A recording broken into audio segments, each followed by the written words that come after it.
Speaker. I rise today to speak to the Climate Change Bill 2022 and the Climate Change Consequential Amendments Bill 2022 on behalf of the people of the federal seat of North Sydney. Let's be clear, Mr Deputy Speaker. This bill does the following. It enshrines in legislation Australia's commitment to achieve net zero greenhouse gas emissions by 2050 and 43% by 2030 as Australia's nationally determined contribution under the Paris Agreement. It also provides an annual statement to the Parliament on progress towards achieving those targets. In preparing the statement, the Minister is required to consider advice provided by the Climate Change Authority and may take advice from other sources.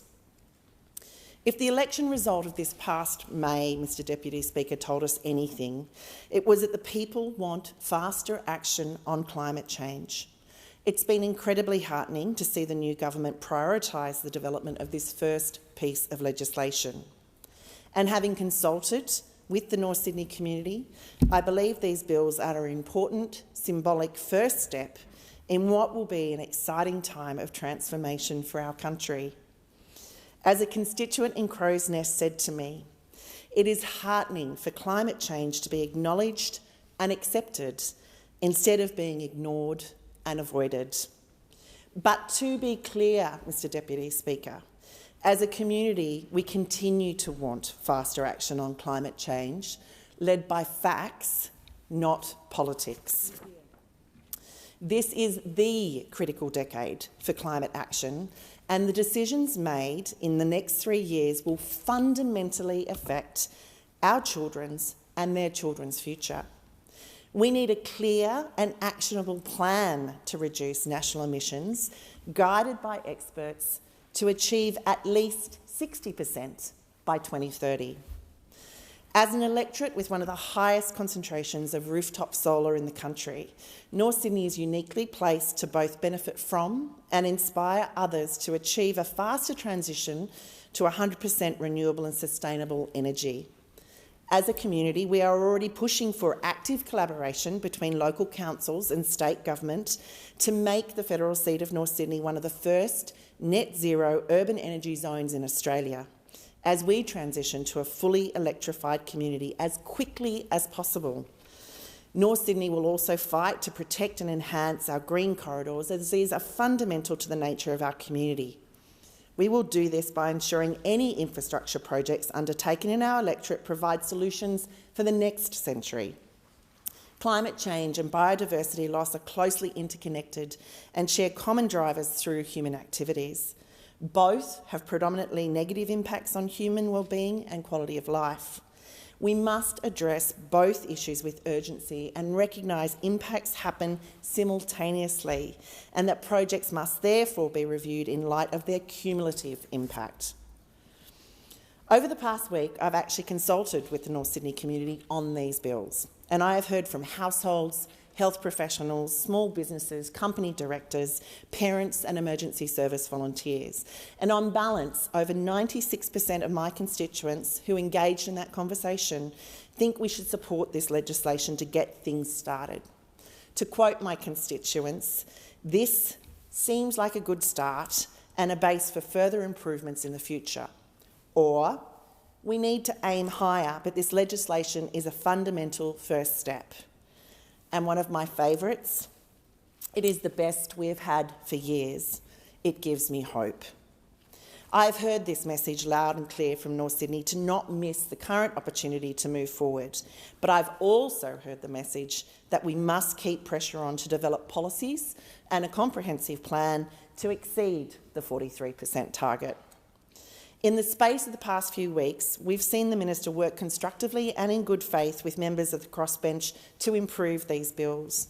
And what we will hopefully see pass in this place this week is a springboard for greater action and greater ambition to meet the size of the challenge ahead of us. I entered conversations with the Minister informed by principles of recognising the importance of scientific targets and ensuring that the current emissions reduction target of 43% is a floor, not a ceiling. I was guided by the principle that we must be able to ratchet up ambition in a sustainable way so that we meet our commitments under the Paris Agreement to pursue a limit on warming of 1.5 degrees. I was also driven by the principles of doing politics differently and taking politics out of the climate policy. I advocated for a multi-partisan approach, for example through the establishment of a joint parliamentary committee which reflected the new balance of power across the parliament, and for increased integrity and independence for the Climate Change Authority. The initial draft that was shared with me as a member of the crossbench some weeks ago relied heavily on putting parliamentary and public trust in the Climate Change Minister to do the right thing. The truth is, while that's admirable, it's not good enough when it comes to legislating positive change. And so I've worked with members of the crossbench and the Minister to increase the role of Parliament, all members of Parliament, to increase transparency and enable greater insight into what advice is being received from where and when.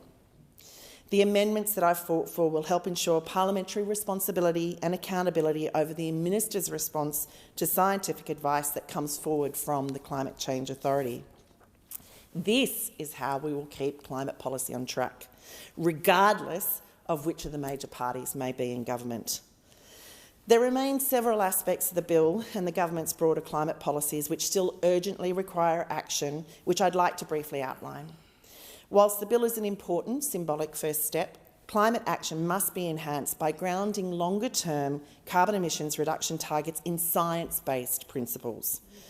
The Intergovernmental Panel on Climate Change has warned countries that the current 2030 targets will ensure we hit 3.2 degrees Celsius of warming this century. This will devastate our economy and our environment, which is already reeling from the impacts of fires and floods.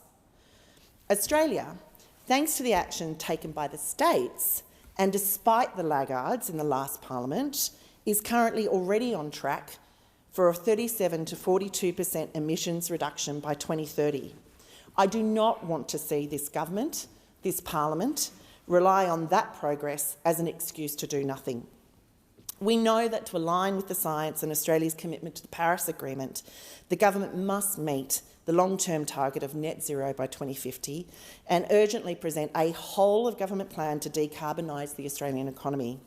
A whole-of-government plan must include national adaptation plan in response to a national climate change risk assessment, the phasing out of subsidies for coal and gas with no new coal and gas extraction projects, and ruling out biomass energy from burning native forest wood products as renewable energy. We must see detailed sector-by-sector emissions reduction plans for all sectors of the Australian economy, not just those covered by the government's pre-election policies of electricity, industry and carbon farming. We must have a plan for reducing transport emissions, which have been increasing up until recently. Australian cars currently run on some of the dirtiest and most emissions-intensive fuels in the world. Dirty fuel is particularly problematic for our North Sydney community, with some of the highest levels of traffic passing through our electorate every day. I will push this government to deliver legislated vehicle and fuel efficiency standards in Australia.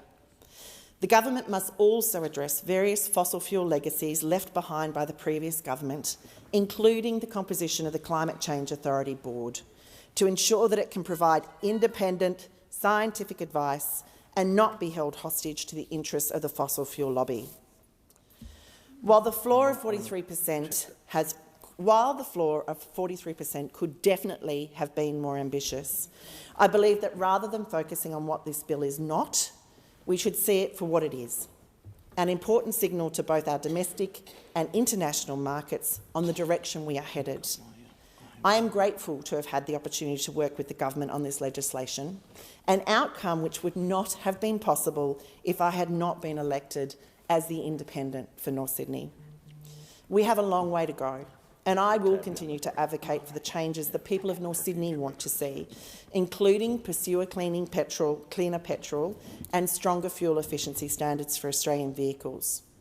But at least the conversation and positive change is underway. I commend this bill to the House. Thank you.